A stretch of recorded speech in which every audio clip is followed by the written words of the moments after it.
In February this year, when Cyclone Gabrielle was bearing down on the upper North Island, emergency services and the media both worked pretty hard to forewarn people in its path to prepare, and reporters in the thick of it made it plain that the danger was real and growing. Emergency services particularly are concerned that they may not get out by road, and they're certainly not going to get out by air, Laura. But the tone from hosts on News Talk ZB on the 13th of February was a little less urgent, even dismissive of other media. One of the headlines I saw on News Hub was, "There will be destruction." That was the headline. If you've ever seen anything more anxiety-inducing in your life, I don't know. So, they seem convinced it's coming our way and it's going to happen, so we shall see. And when Kate Hawkesby's husband and ZB co-host joined her later on her show, Mike Hosking took it up a notch, knocking the experts who'd also appeared on it. See, I'm listening to your mate Chris from the Met Service. He's now talking about 100k winds as being like a hurricane. Well, he described it as ferocious. Anyone who lives in Wellington, has lived in Wellington, 100k's is a breezy day. You still got an outdoor table at the cafe. I mean, what we've done is we've got ourselves into this mental state now where anything is... We panic. And after that, later that same morning, Kerry Woodham picked up the ball and ran with it. I was madly refreshing that stupid Cyclone app all over the weekend. And I thought, what is the point of doing this? Why? If it's going to happen, it's going to happen. Exactly. Exactly. I don't need to know.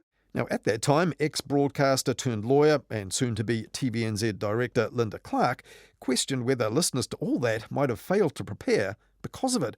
And so did the Otago Daily Times, who later called the hosts reprehensible, arrogant and insensitive in their editorial, and also swaggering windbags, while real journalists were out in the elements reporting on the gathering storm.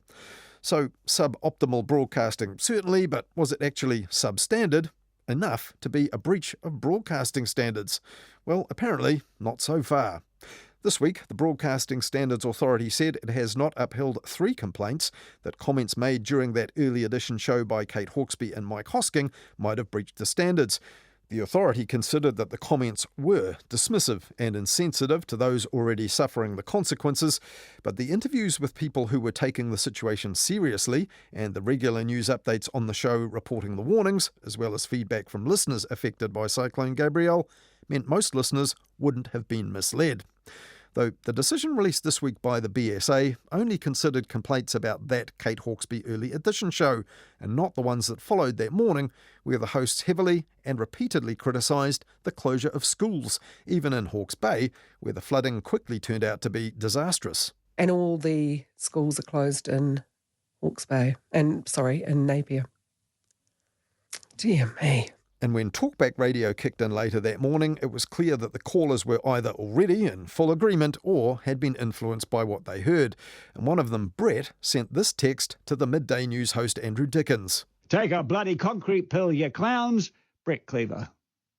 A media BS load of crap. It's not media BS. Why are you saying that? What happens if you happen to be in a place where you were affected? And that hearing the report on the radio saved you? Would you then call it media BS? Well, while ZB hosts and callers that day also seemed to think the media warnings were BS, the BSA also decided that Kate Hawkesby's show wasn't misleading because Kate Hawkesby also acknowledged on the air that she might be proven wrong. And in fact, back on the 13th of February, Kate Hawkesby made that quite clear right at the start of her show, like this. Did we really need to shut all the schools? I mean, I reserve the right to be wrong. If it comes in like a wrecking ball this afternoon, then, they were right and maybe it was just a bit slower than we thought. But I don't know. Well, that's a pretty handy get-out for a talkback host who doesn't want to be held accountable for their opinions. Even during an emerging disaster, freedom of expression does allow hosts, it seems, to contradict official information sources, push back against what experts on their own shows are telling them, and ignore what local leaders on the ground say as well, simply by reserving the right to be wrong, even on a station which promoted itself on the day like this.